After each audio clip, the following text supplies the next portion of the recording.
You're going to keep tapping me.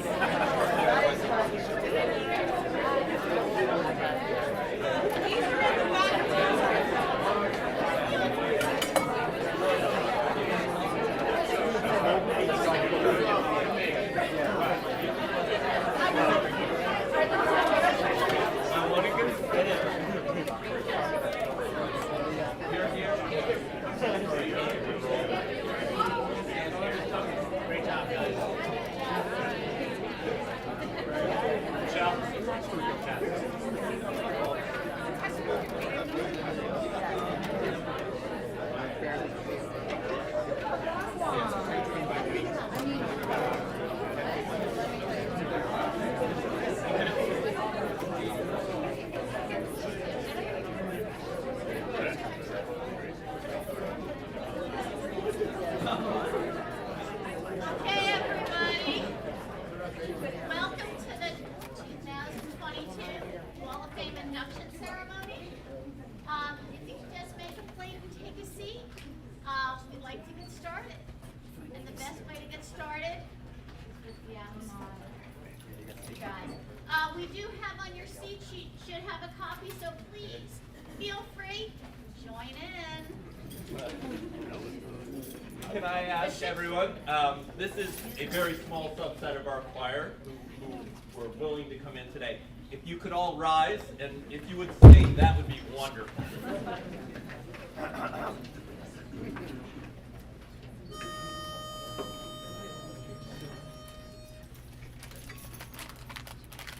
There's a place set in the valley, hear the hills echo its name. Sing high praises to her beauty, of her honor and her fame. Though life's path lead me far away, I'll never forget the blue and gray. Westmore is high, my alma mater, proud am I to have been with you. Westmore is high, my alma mater, proud to wear the gray and blue.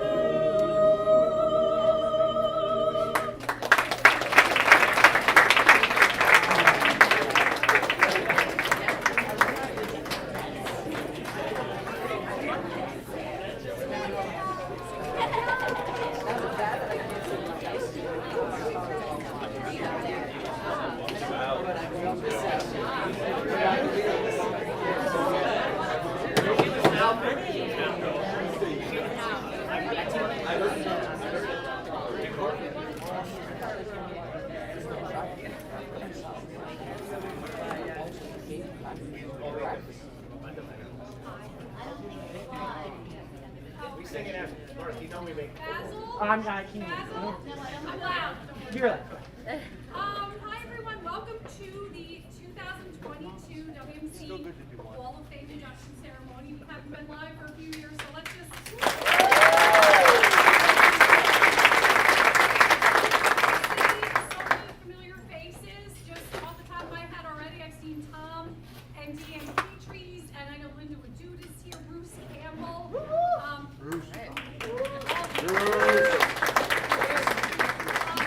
Thank you for asking me to MC again.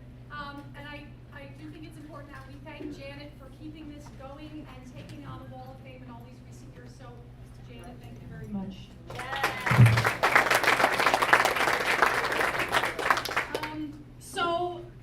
It's wonderful to be surrounded by WMC legends. And forgive me if I call you old timers. I mean it affectionately, and I'm almost in that group with you, so I might use that expression, but I use it very, very lovingly. A few more old timers: Lynn Obermiller. We have Frank Homer, the chemistry cowboy, with us today. We have Peggy Radesky. We have Carol Mizell, Diane McManus, Margaret Sheldon.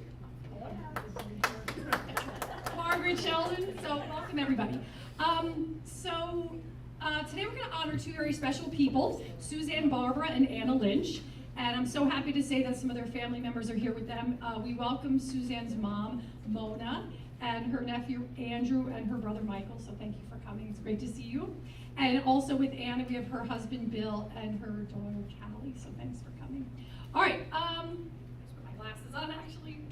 Okay, so I was talking with Gil Moscatello about this briefly, and I wanted to get some of these facts out here. So the first Wall of Fame, we think, was in 1996, and it was started by our former assistant principal, Dave Lobron, who's here with us today. Dave? And so Gil really restarted this and brought it back to life in 2000. And I was asking him, like, well, obviously I know why, but I asked him to help articulate why was it so important to bring this back. And Gil was saying what a lot of us say. Just how special this place is. There's no other place like it. The people here, the people that have come through, the mark that they've left, and the people that are here now, I think you have to work here to know it and understand it. And it's very, very important to honor you all and have you here so that we don't lose you, we don't lose sight of you, we don't, remember all the incredible things. I once heard someone who was just here on a maternity replacement say, this is the Emerald City, this is the Emerald City. And I thought, it is, but it's not, because it's real. In the Emerald City, you find that it's a trick, you find out it's just an illusion, you open the curtain and it's all been fake. But this is real, and you open the curtain and we're here, and to be behind that curtain and see it, it's a wonderful thing. I was talking to Michelle Mongan. I said, remember we used to take those classes with Jean Rampone? Carol took them too. We took these graduate courses around, a lot of us.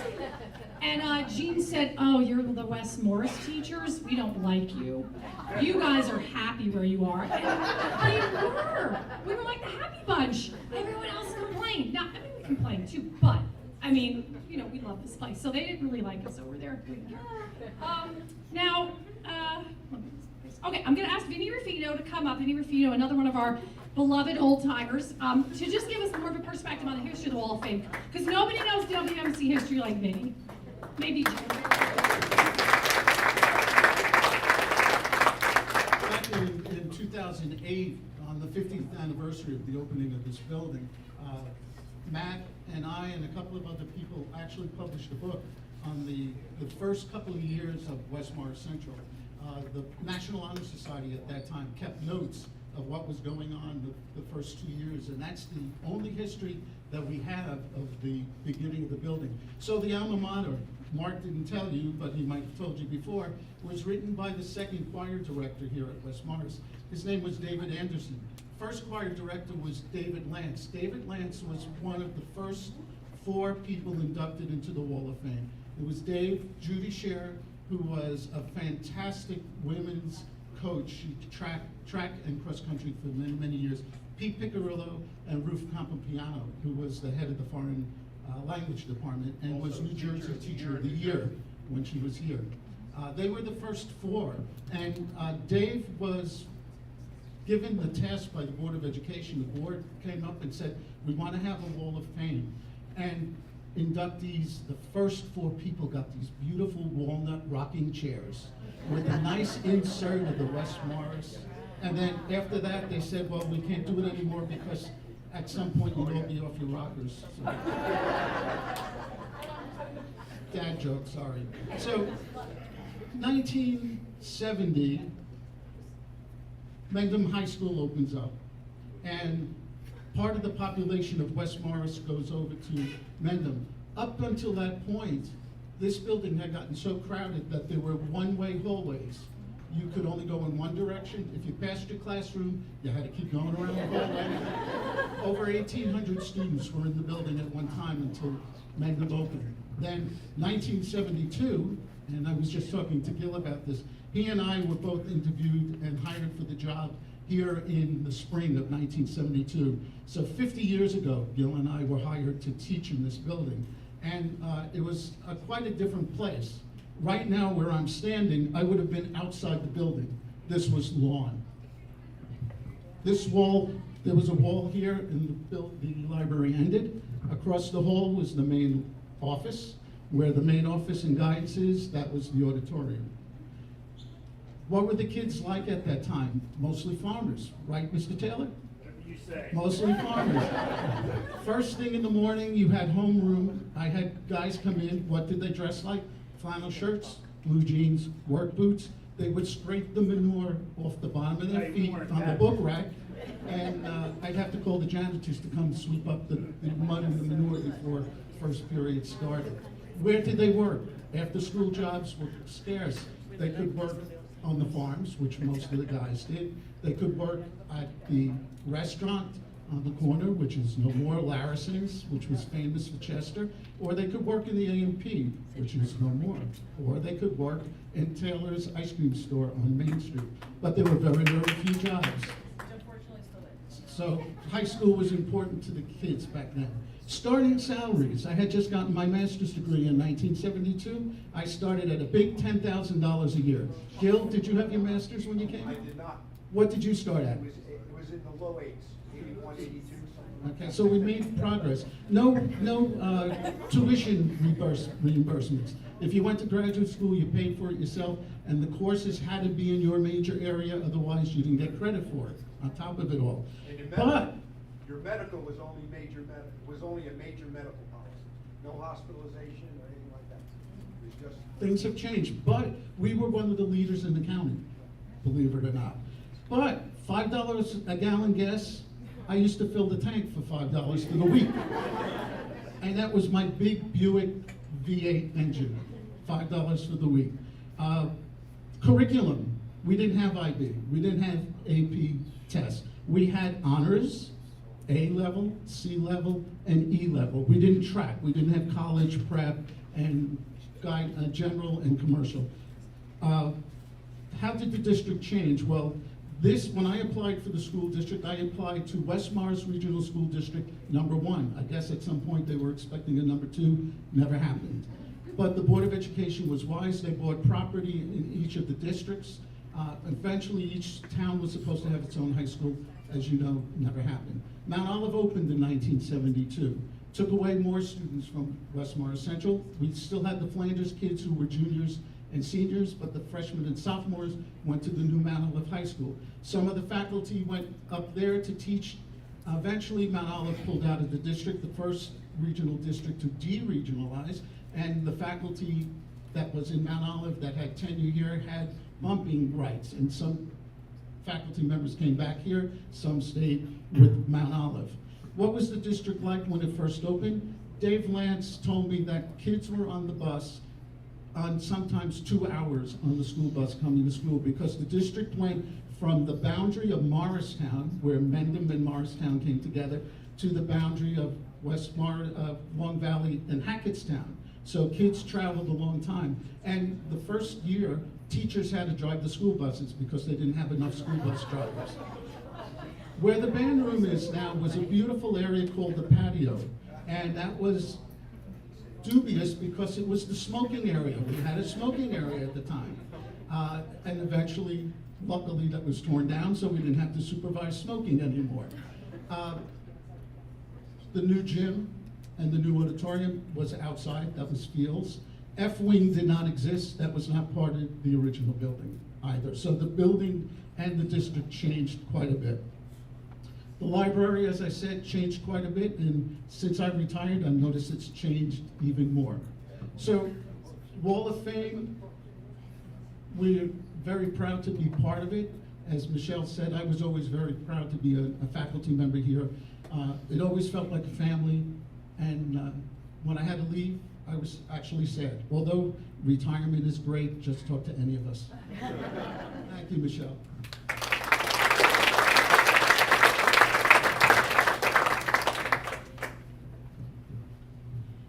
I noticed someone over here in the corner. Hi, Dr. Riley.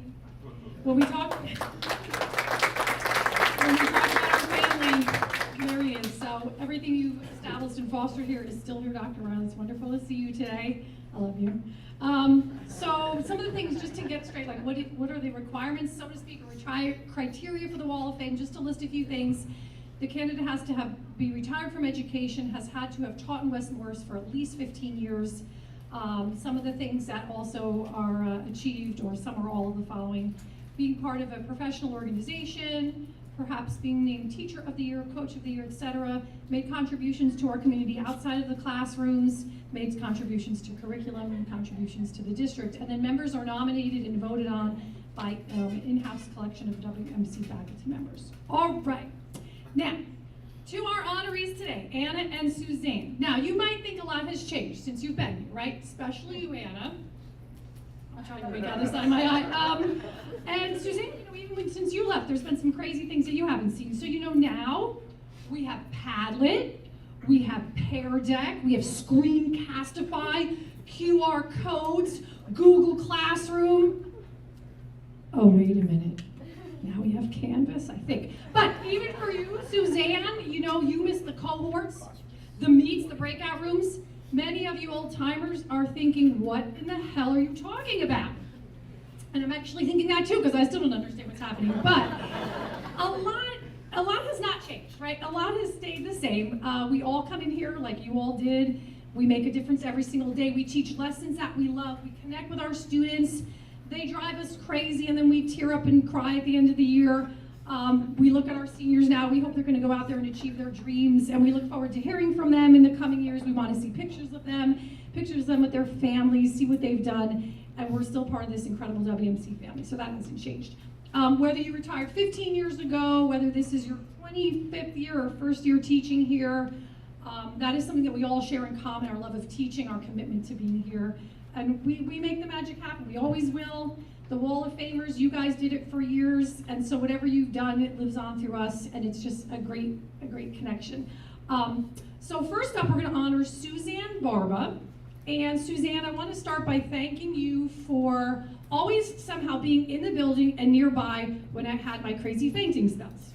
You were there. One time I just opened my eyes, I was on the floor in A142, and Debbie was there with me, and then Suzanne, you took my vitals. I knew I was okay, but I really felt vulnerable and scared. So just having you in the building, I think everybody always felt like things were going to be okay. You just knowing you were there. I can't thank you enough for that. And now Kevin Henley and Debbie Gonzalez would also like to come up and say a few words about Suzanne. Hi, I'm Kevin Henley. It's taking him longer because he's old. I would like to say a couple of things. One, the alma mater is amazing. It sounds a little different inside a bus coming back from a game, but it is an amazing thing to listen to. And two, Mike, I knew you were here before Michelle, so.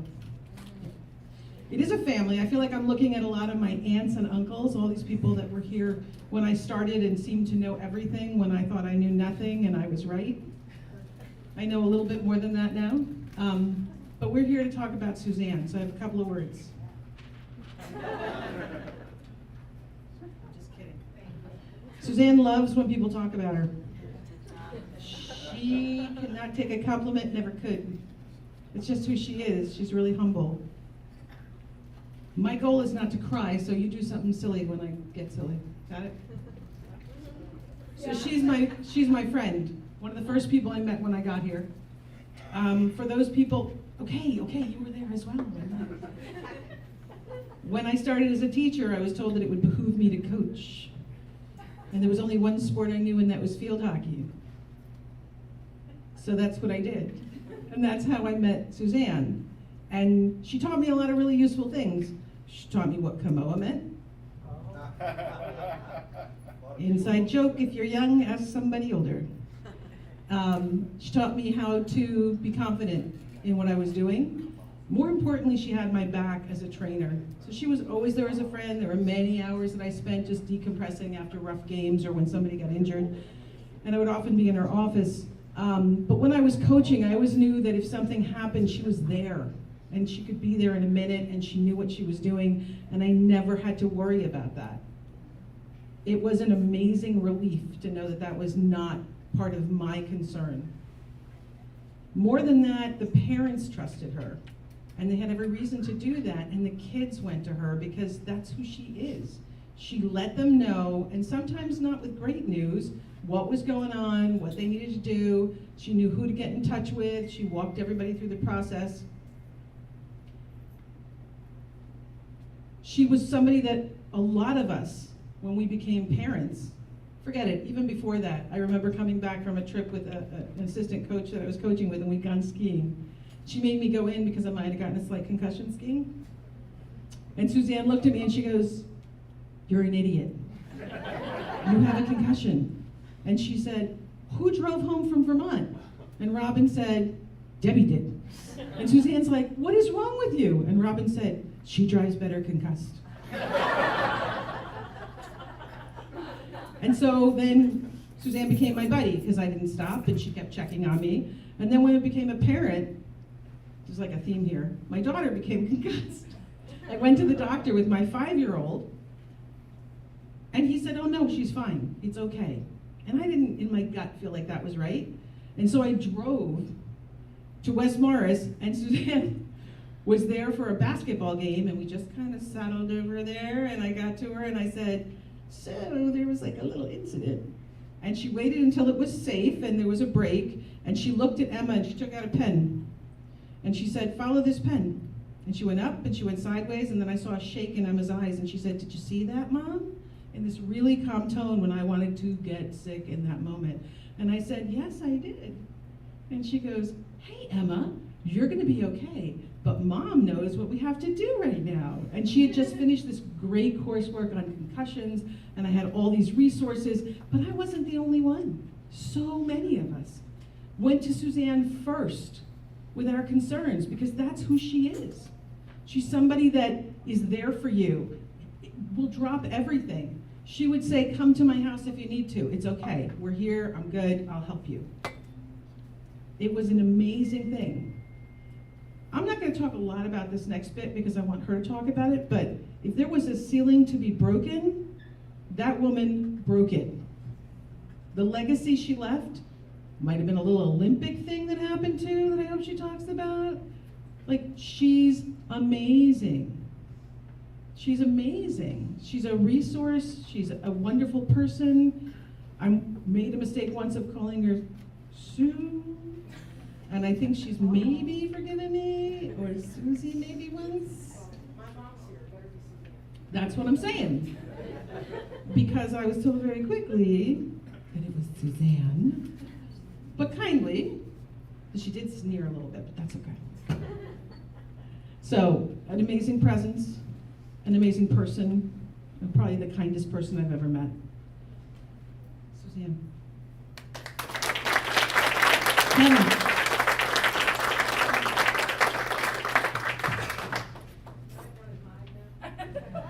Yeah, I'm not gonna use this, that's all right, right? You guys can hear me? What? All right, one, I don't know who decided that I should get up and let the podium, that's ridiculous. What do you guys think? So I have a couple things to say, and I'll finish with you. One, I actually know every single person here that's in the front seats. I can't even say I know the whole staff that I'm teaching with now. Not completely in the world of academia, so I'm kind of up there in the gymnasium. I'm impressed you just did academia. It's the only SAT word. So that's all you get. But it's good to see the people I started with. Teachers is the one who hired me. I wasn't even a certified teacher. I had to go alternate route in phys ed. Think about that. Phys ed alternate route. It's ridiculous. But he took a shot on me. Gil was a mentor of mine as far as a coach. I disagreed with everything he told me to do for the 5-6 years until you get older and you start to say, wow, all those people were right. Dr. Riley, he's a great school community you said. I'll tell you, you'd be proud of Mr. Reimer's not here, is he? All right, yeah, he's a good guy. You'd be proud. You'd enjoy working with the guy. He's a genuinely good guy, and I don't have to say that. He's not even here. I'm telling you. So I do enjoy seeing all the people that really made a difference and really made me enjoy teaching because I didn't study education. So with that said, I have to know my audience. Your mother's in here, okay? So I'm gonna have to change everything that I didn't prepare. So let me talk a little about Suzanne. Now I know Suzanne before anybody in here because when I was in school, She was my trainer. Yeah, when I was a young buck, she was my trainer. And she taped me on a regular basis. Okay? Won't tell you all the different injuries that she had to tape for me, but that's when I realized, when I came in here, I know that woman from somewhere, and then it dawned on me, she taped me in college. Okay? So I knew what she was capable of doing as an athletic trainer. But when I became a head coach, I didn't realize how good she was at it. Now here's what I'll tell you. When you're a coach and a young coach, you think you know everything. I still think I know everything. But back then I was sure of it. And when there was a situation, an injury, the first thing I said, when you speak to me, don't speak to the trainer. I know. I know if you're hurt, your bell is wrong, if you twisted this. And I was one of those who didn't trust trainers. Until you start to realize when I speak to her, wait a minute, she knows her feces. She knows what she's talking about. I started sending, how many head coaches or football coaches will send their players to the trainer? How's that be? What's the problem? What are you doing? Just go see the trainer. None. Nobody, right? And you're a trainer. They hide from it. I used to say it's a room of weakness. Don't go there. You know, I did. I used to know everything about concussions. I remember Feldman got his bell rung, and she didn't let him practice when we were playing the state finals. I went storming down there to set the trainer straight. Evidently, had the football coach. You I want to speak to. And she said, yeah, you can sit your ass down. What do you want to say? So you start to realize we ended up having a great working relationship. Now, I'm going to go back to what you said about special type of people. One, I had a situation myself in health where I struggled with a head injury. And she took care of me before anyone else did and kind of diagnosed, okay? So I was Dr. Barba. She took care of she had me strapped in and sent to the ambulance because they said my appendix burst, it was kidney stone. She's right, the doctor's wrong. My neurologist said it's migraine. She's telling me it's like a post-consult. The neurologist was wrong. I've had to take my wife to the doctors, my son, both my daughters.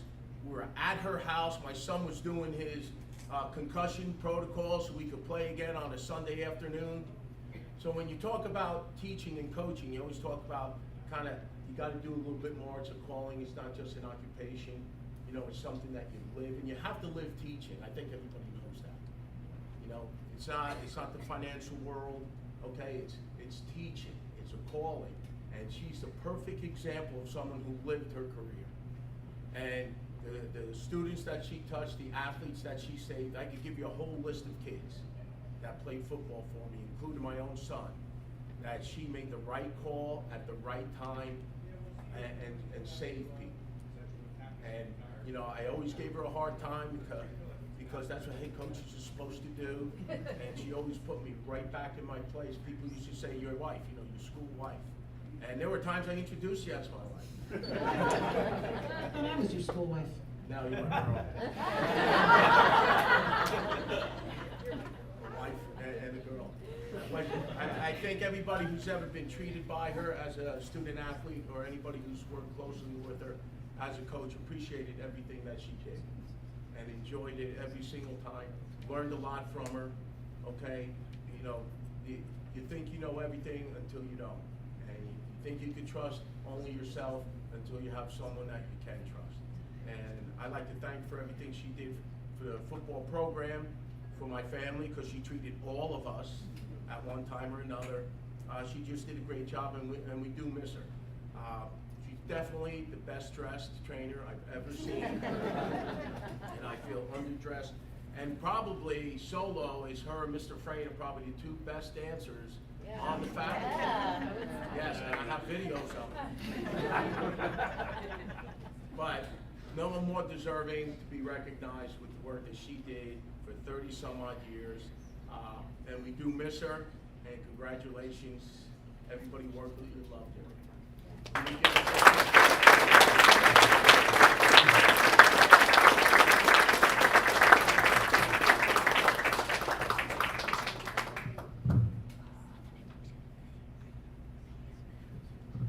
don't even know how to follow that. First off, thank you very much, Denny and Kevin. I appreciate that very much. I wanted to thank Janet too for this entire event. This is ridiculous that you are. I appreciate it so much. I want to congratulate you, my friend. I couldn't think of a nicer person to be sharing this day with, so I appreciate that. All right, a little bit of history, because as people said to me, you have to say this. Almost 40 years ago, holy cow, Westmore Central decided to make the position of an athletic trainer. And at that time, I was offered the position. When that happened, we were the only school in Morris County and most of northern New Jersey who hired an athletic trainer to be on the high school level. So that was a big deal. And then I found out not too long after that, I was the first female high school athletic trainer in northern New Jersey. So there was a lot to do and a lot to work on, and it was scary as I can't even tell you how scary it was, because I had to develop this program and whatnot. But the bigger issue, as much as I was excited about it, it was actually a hard time. And I don't say that in a negative way, because it made me the person that I am. It made me the athletic trainer that I am. But coaches didn't want me there. You're gonna take my athlete off the field. You're not gonna let them play. And I heard, well, actually a parent told me that their child was told, she's gonna treat you like your mom. She won't let you play. She's gonna be overcautious. I went, ugh. And there were so many more like that, so many more words like that. So being a woman and being in a very male-dominated scenario at that time was difficult. But I said, put your head down to your job. If you do your job right, people will see that you can do it, and hopefully they'll start to accept you. I do remember going to Parsippany High School one year for a football game. It was a Friday night football game, and I met a gentleman there who was the trainer. He was actually a retired coach who taped, because there weren't really athletic trainers around. And I remember talking to him, and somebody had, got bumped up when we were talking about it. He started shaking his head. Like, is there something wrong? And he goes, no. He goes, what are you doing here? I said, excuse me? He goes, what are you doing here? He goes, it's a Friday night. I said, yeah, this is my job. This is what I do.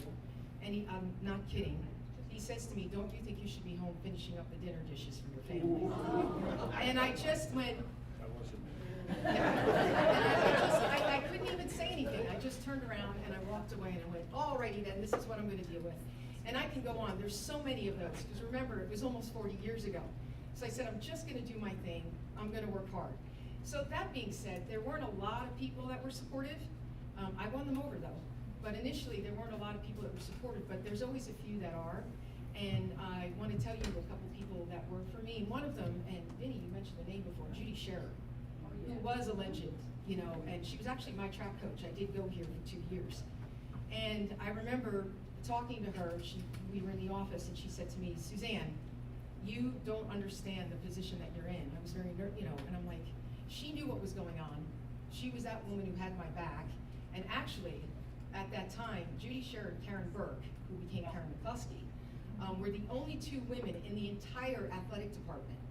All sports, boys, girls, everything. They were the only 2 women. And Judy pulled me aside and she said to me, you're gonna be fine athletic training wise. She goes, you know what you're doing, keep working hard, do what you do, and trust your gut. She said, but you don't understand what you're gonna do for women in athletics in the regional school district. And I was like, what? She goes, I have my team. It's all the girls. Karen has her team, it's all the girls. You just got thrown in a position where there's all the boys and the girls and the men. And she goes, and you're gonna be proving yourself, and if you do well and you do what you're supposed to do, they will see that, yeah, it's okay to have a woman in the athletics department. So that was my lesson from Judy Sharer that I can't even, it made me nervous, but I went, oh boy, I got something that I have to do. The next person who supported me, some of you may not know this, but there's a lot of people in this room who will, David Cooley. He was one of the classiest guys. He was such a good man. Military guy, athletics background, of course, he's an athletic director, pretty much started lacrosse here in the school, and actually, Rob, didn't he have a big part in it in New Jersey? Yeah. Huge, just a great guy. And he was my supervisor, my immediate boss, so to speak. And 2 things with him. My first one, we had a lacrosse game, and he was there as the athletic director, and somebody on the opposing team got hurt. And I scooted out on the field. Not everybody knew what an athletic trainer was, so when I went out on the field, the opposing coach was actually, his back was to me.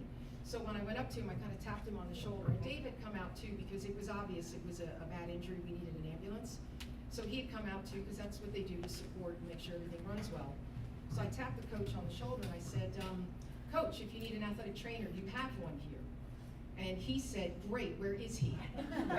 And Dave Cooley, and I just went, ugh. I said, all right, I'll just tell him it's me. And before I could say anything, Dave Cooley reaches forward and taps him on the shoulder to the point where the coach is forced to turn around.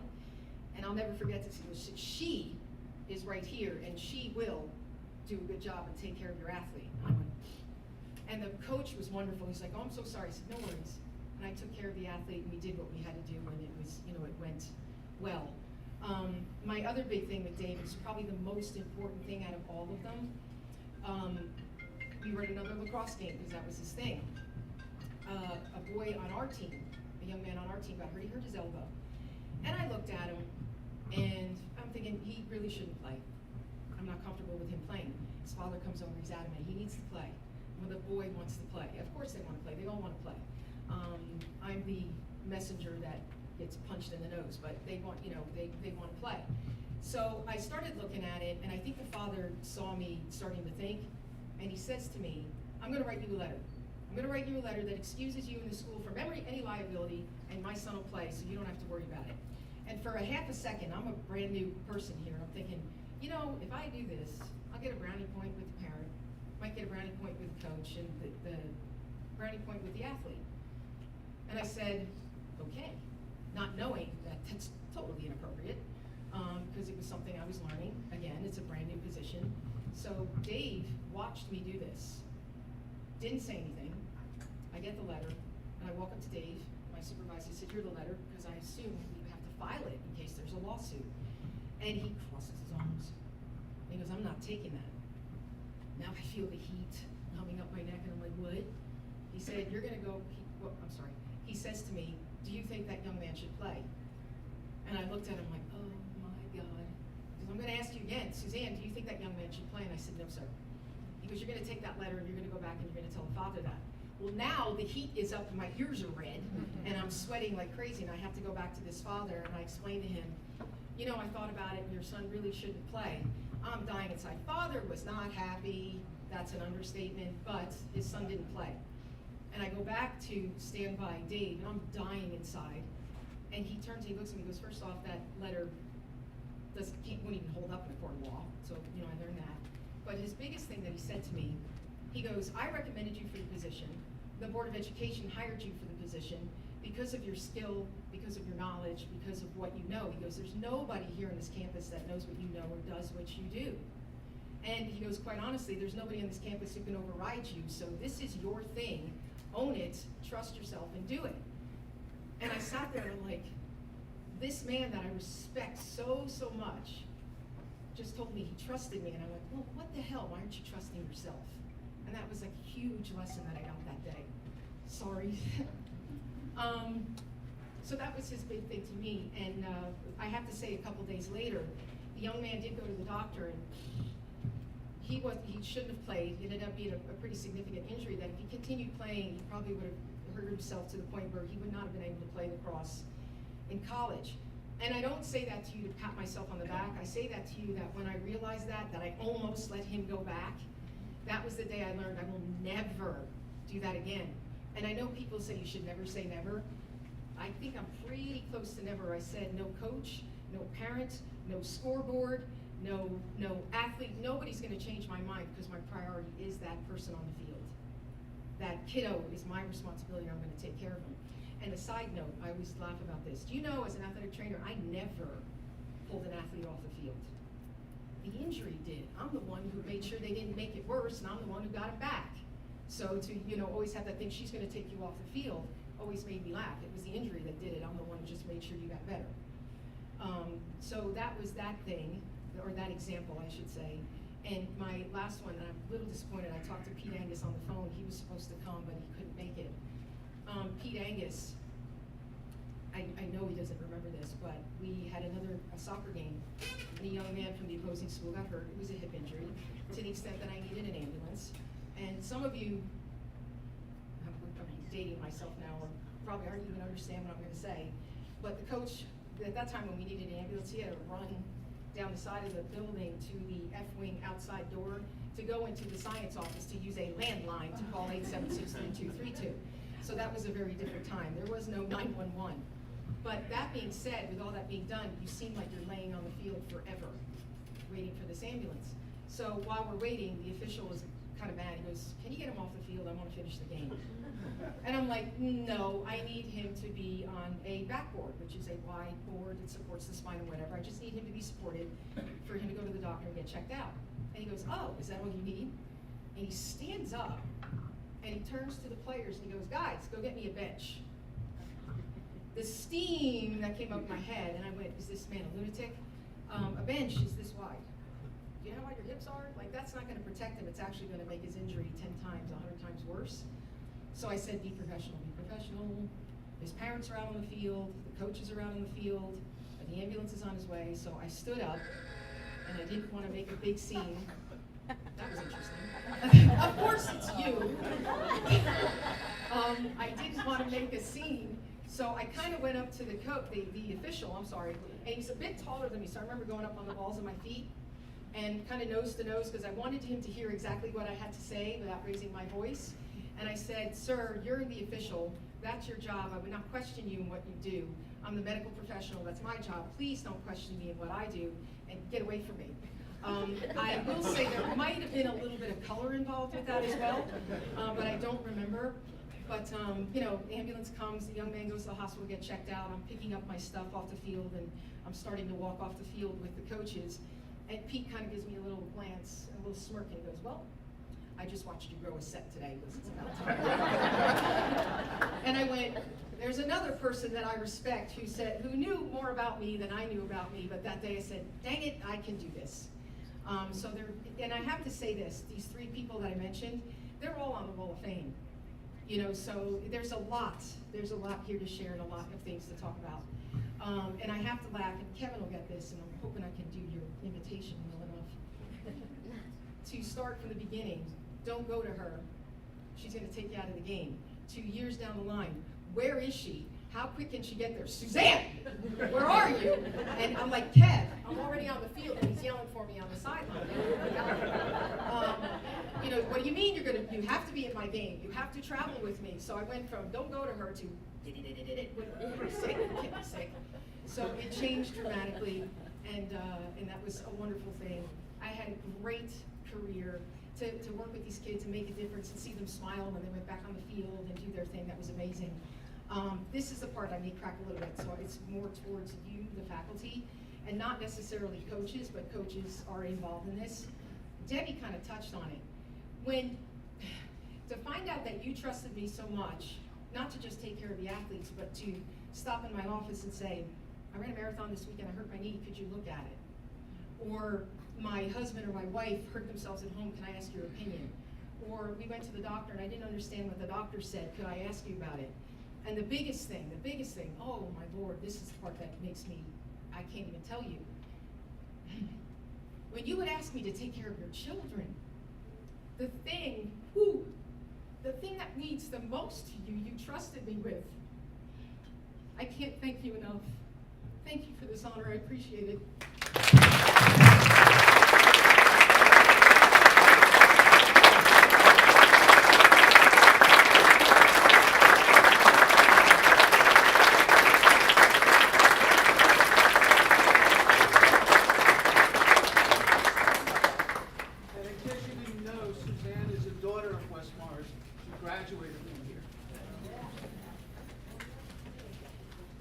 And if you ever get the chance to see Suzanne dance Footloose in her waist like this, you better take it.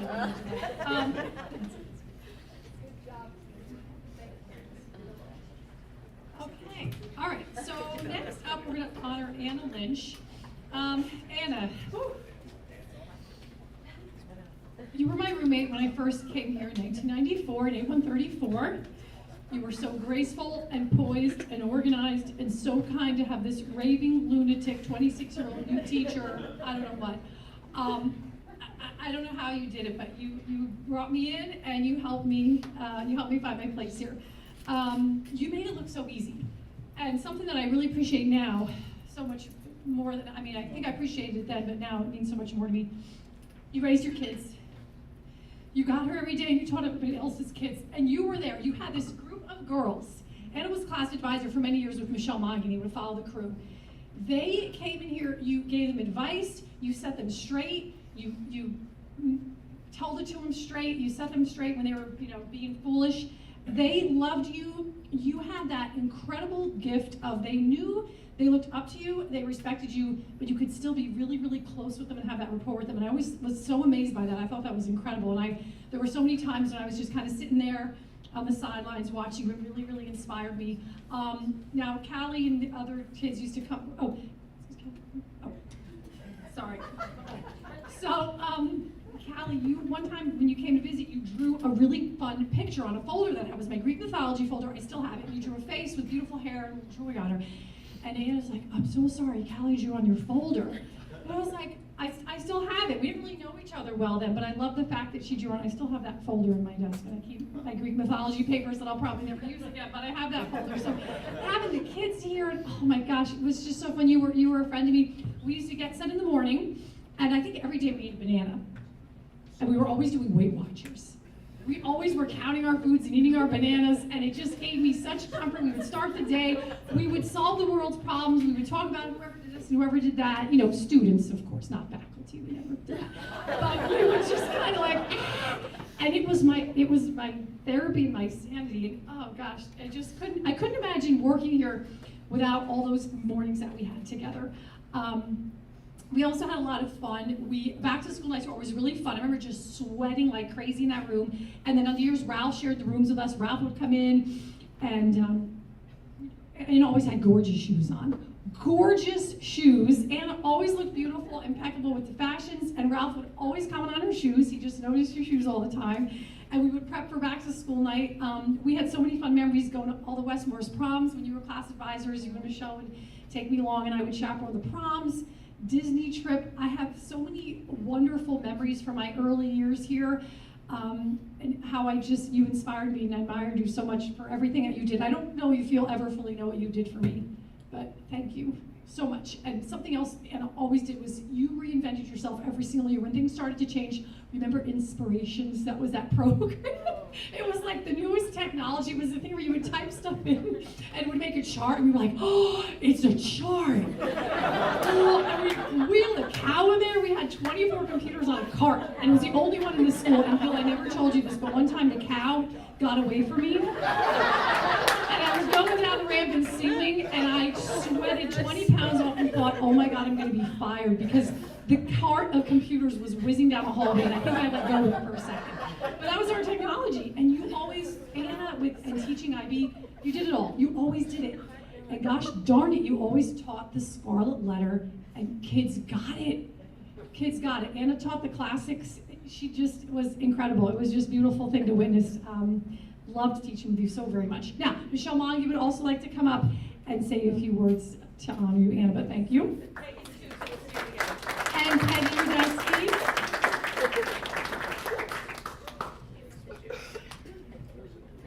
All right, ladies. Callie, I didn't say hi to you, but it's good to see you. So when I think of Anna, I think of Anna. Dr. Riley, shout out. I think of style, flair, creativity, and just a pure classic. So I was recruited, and I don't remember who, by another colleague to work with Anna when I was younger, to be matched up as a class advisor. I was a newbie, and Anna was already seasoned. How many years, do you remember how many years you did it before I joined you? Just 2. So I think I joined you at just 2 without me. And then I became a class advisor with Anna, and that is really when that cemented our friendship and relationship, and I'm really thankful for all those years together. Rebecca Lou, I don't think is in the room, but I think she surpassed you on years as a class advisor, because I think you did 20? Then Rebecca still has time. You are the queen of class advisor.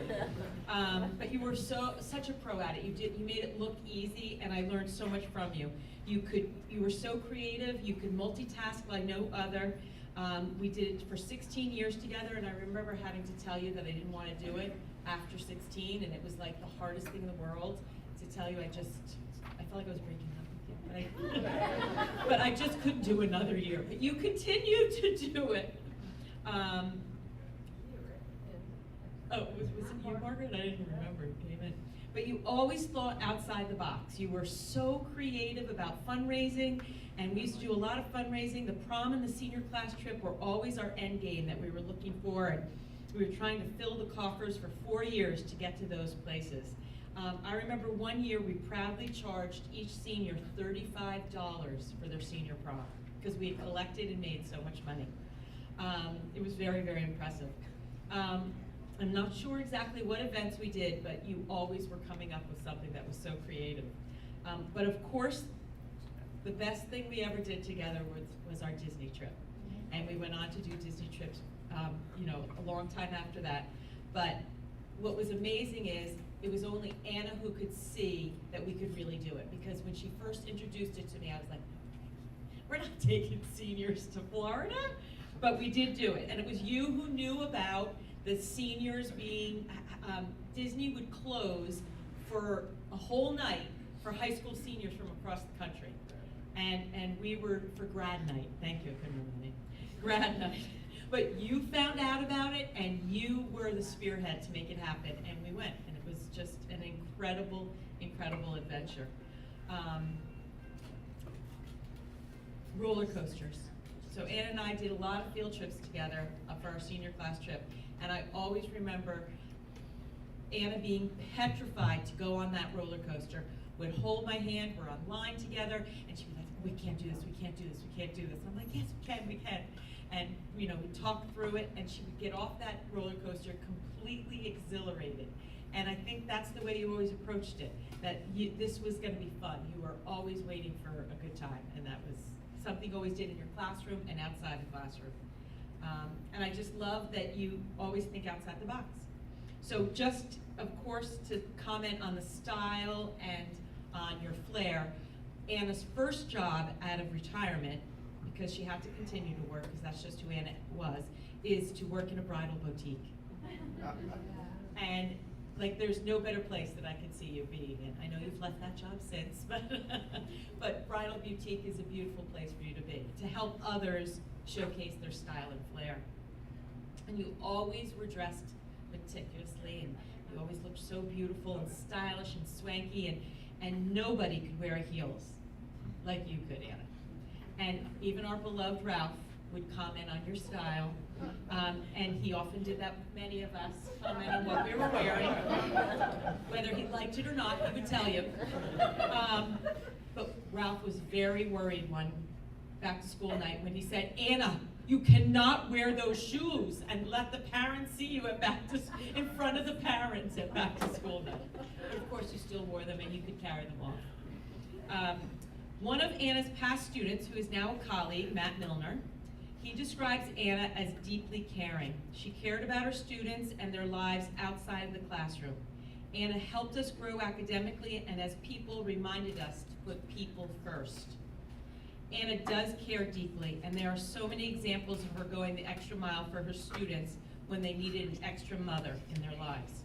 She was always willing to make time in her life for those students, even bringing one special student into your home with your children. So you have such a big heart. I always remember having class meetings in your favorite classroom, A134, and marveling at your ability to run a meeting with these starstruck students, and always giving, having students making up quizzes or doing writing assignments in the room at the same time, and having your note. I always think of you and Ralph with your books, with those copious notes and the stickums and the Post-its with all your notes on those classics that you taught, and your pieces of paper. Do you still do this? Notes everywhere. and I would say, Anna, what is the place we're staying? Oh, hold on, let me look. And it'd be written on a margin. You always knew where it was. And you loved your side jobs. I loved all the gigs that you had going on while still raising your children and still teaching. That really kind of tapped into your flair and creativity. You were a Mary Kay representative. You used to make homemade candles or soap. Oh, yeah. Do you remember that? I used to sell those things. I loved the one where you placed foreign students in people's homes. Matt Milner just sent me a picture of Dong Hee, who you placed with his family, and they still keep in contact, and they just saw him recently when he graduated from college in Georgia. No, he's not. But, you know, you like people, and you're so good with them, and you've done so much to help them. Another colleague and friend, Linda Waduda, shares these sentiments. Anna was a devoted teacher who inspired her students. I met her 40 plus years ago, and we clicked. A few of us teachers grew up in this building, our weddings, having babies, watching our children grow up, helping each other through health issues. WMC is where we grew up supporting one another. It was always our family. Anna, I don't know what I typed here. Anna was to so many, an advisor to so many clubs. The students loved her and she loved them. She nurtured our special education students, always wanting them to belong, and inspired the belief that they could be successful. Through all your cancer bouts, you never stopped giving 100%. An exceptionally caring teacher and friend. On Anna's plaque that will hang in WMC ends with the quote by Henry David Thoreau, "Go confidently in the direction of your dreams. Live the life you have imagined." Anna, I know you wrote that for the students, but I and everyone in this room wish that for you. You are so deserving of this honor because of what you have created at WMC. Congratulations, Anna. I love you, and thank you for making our lives extraordinary.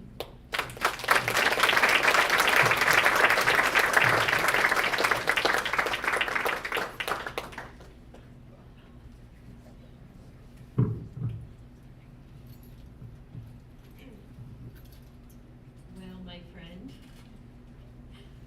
I am so honored to speak on your behalf today. Michelle and I had very similar openings.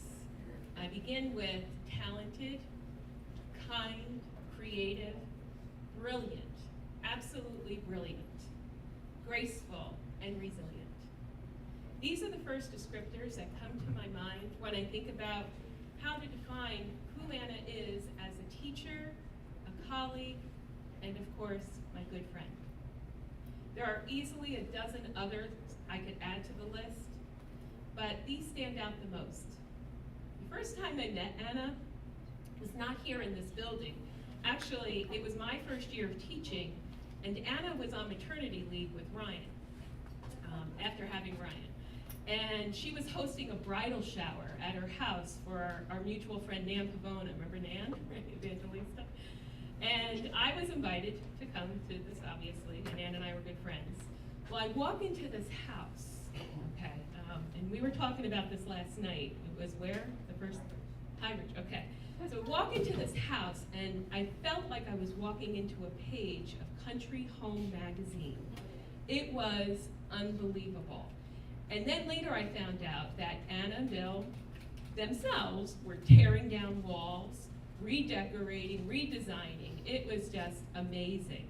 And you know, Anna never stopped doing that. You know, she was an English teacher, but she could have easily passed as an interior designer.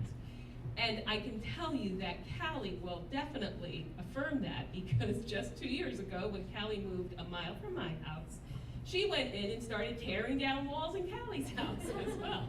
And it's beautiful. Your house is gorgeous.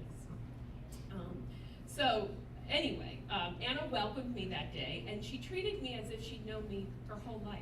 And that was just one of the most memorable things. And we've shared many things over the years. But that moment when she started talking to me as if she knew me for such a long time, I thought, what a kind individual. Her warmth and kindness definitely carried, everybody would tell you, that's characteristically Anna. And she was like this with not just, you know, our friends, but especially with her students. It wouldn't be for several years that we would actually teach side by side here at West Morris, intermittently between the births of Megan and Callie, and of course Anna was at Mendham for a few years part-time. But when she did come back to West Morris, I was fortunate to have Anna as my department colleague a mentor. You really were a mentor for me in those crazy first years of teaching, and especially a good friend. Someone to collaborate and share ideas with, someone to argue with how many children Squire Cass actually had in Silas Martyr, someone to laugh or cry with, whatever the case may have been, mostly laughing though, someone I admired for what she did in the classroom. And I don't know that Anna ever got enough credit for this, but she was brilliant with lessons, instruction, connections, teaching kids to synthesize information. She just represented everything in my mind what made an amazing teacher. Her expansive knowledge was always delivered with clarity and passion, always experimenting with new ideas and methods of teaching, and especially always willing to learn and take advice from the veteran department members, people like Mary Winkler, Marion Edwards, Carol Van Dalen, respecting their experience and knowledge and continuing the great legacy of being an outstanding teacher of English in her own right. And she became a legacy with grace and dignity. She never boasted about the great things she was doing, and she did amazing things in the class. Now, Anna was more likely to say, you should have seen what the kids created or what heights they achieved, rather than look what I did. Anna taught with great humility. She inspired kids to reach beyond their own perceived limitations. She cultivated a classroom environment where context mattered, and the kids got it. Context does matter. And encouraged kids to integrate that context with their own talents in whatever they produce, whether it was an IB oral presentation or an in-class writing assignment. They did it. It's been said that simple moments of genuine connection can be transformative. And this is what Anna did with her students in the classroom. She made learning a transformative experience by integrating her creativity, brilliance, and daring, inspiring her students to use their own creativity, brilliance, and daring, and they did. And while Anna was creating this level of excellence in the classroom, she, of course, you've heard, has coached, did you coach cheerleading? Yeah, right. Coached cheerleading, moderated the clubs we've heard about, served as class divider, traveled to different countries. Remember the Europe team, the trips you used to take to Europe, tried to convince me to go on, I forgot about those.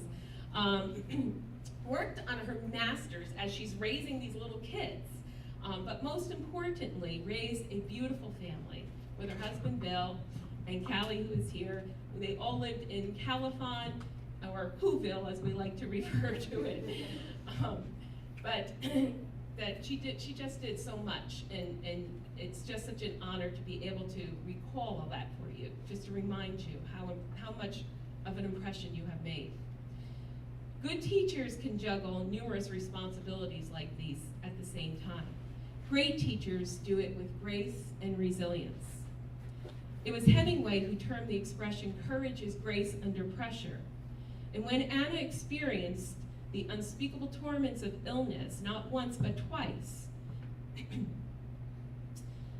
her courage and determination to overcome these challenges certainly prevailed. Her passion, talent, and dedication to teaching was just as strong as ever when she returned. And when she returned to work, I'm so glad so many of you mentioned A134. In her absence, A134 had been turned into an English workroom, and I'm still to this day not quite sure what that meant, but Anna wanted her class back. So the workroom did not survive Anna's persistence to have it repainted, remodeled, and restored to being her classroom until she retired in 2014. So there's so many more things I could say about you. But I will end with a few words of Toni Morrison. Morrison said, "I am a believer in the power of knowledge and the ferocity of beauty. So from my point of view, your life is already artful, just waiting for you to make it art. You made your teaching career an art to be admired, imitated, and recognized, definitely recognized. The imprint of your talent, intellect, creativity, kindness, grace, and resilience will always echo throughout room A134 and throughout the halls of West Morris. But my friend, I know you feel honored to be here today and to be inducted to the Wall of Fame. But I want to tell you, it's the honor of West Morris and all of ours to claim you as one of the most deserving of this recognition. Congratulations. I love you.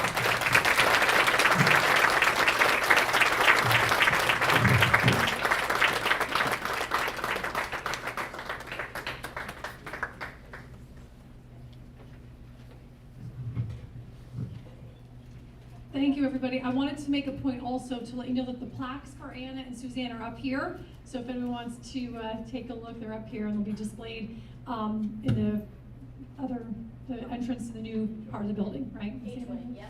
H-wing, thank you. Janet, thank you so much for making this happen. Oh, Anna, would you like to come up and say? You know, the speech is written. Now we can give you a standing ovation.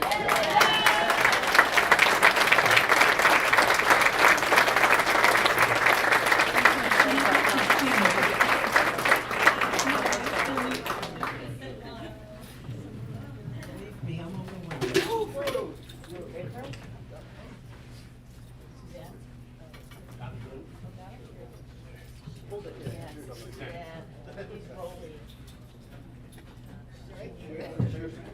Come on, Suzanne, back to work.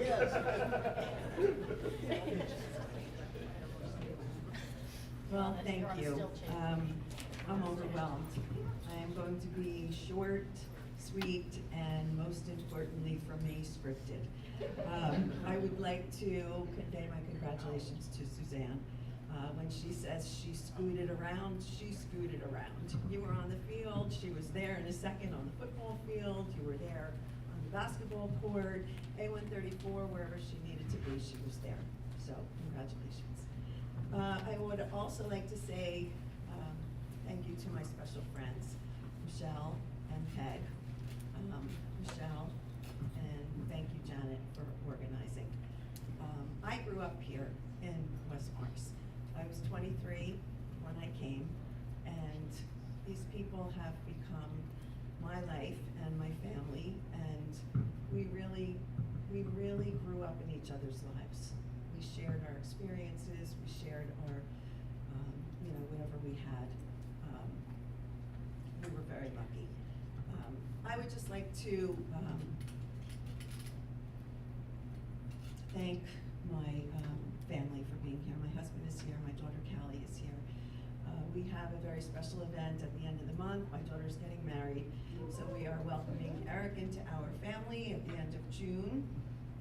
My daughter Megan, who most of you know as a young child, she has married her husband Nick. She's in North Carolina, and my son Ryan has just been married to his wife Kelly. I have the most three beautiful granddaughters.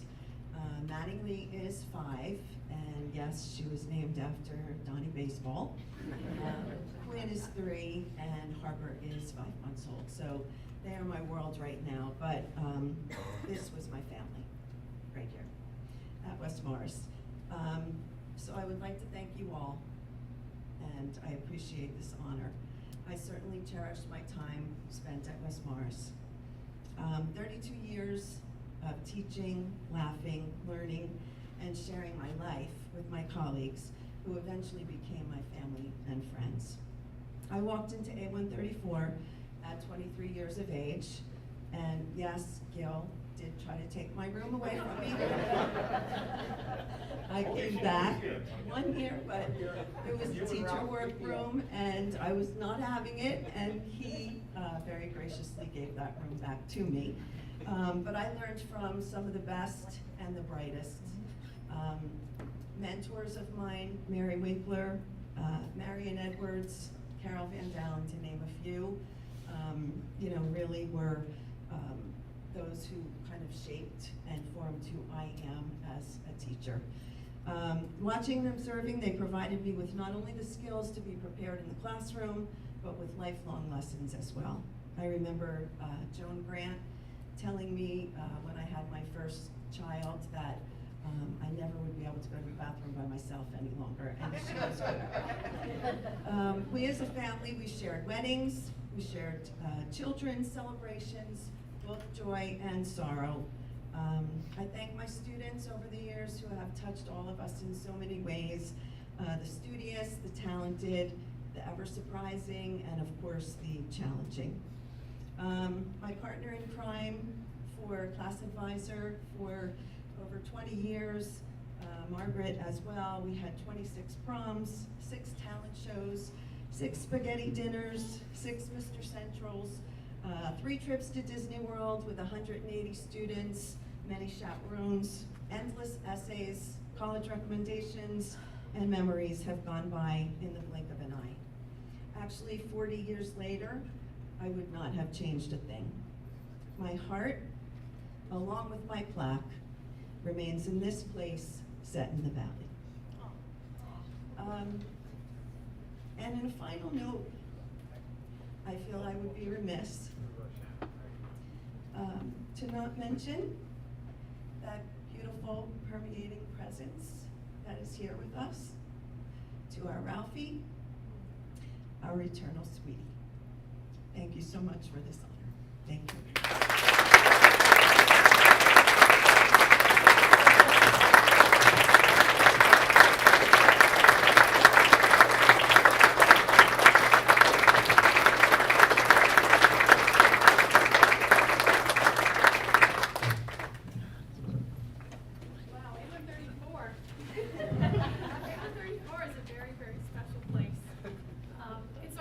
Both of you here.